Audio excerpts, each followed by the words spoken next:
Youth is the murderer of history. This is a psychology that could explain things.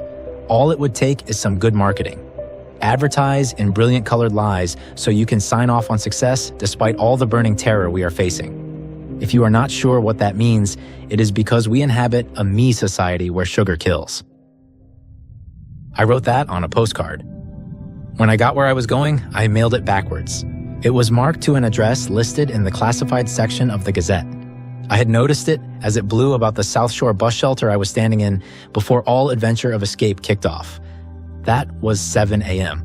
Now, it was 7 p.m., and I was far from where I had started. There seemed to be mailboxes everywhere in the new town I had traveled to. That fact set a tone. I was 15 and ready to send out a requiting to those global consequences of unscalable economics misappropriated by the disparate. I was, after all, becoming of age in the aggregate of the whole nature versus nurture debate.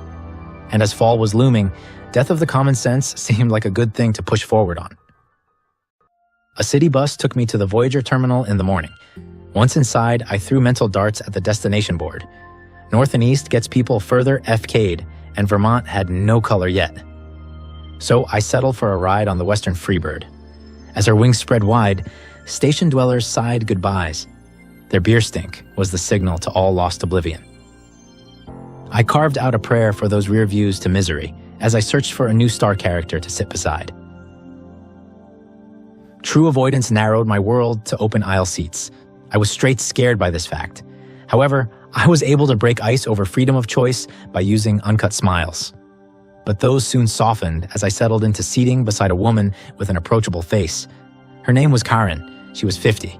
Her white-toothed grin turned out to be electric. It created some kind of current between us, or so she said while psychically interpreting endless undulations of a future that could not possibly exist.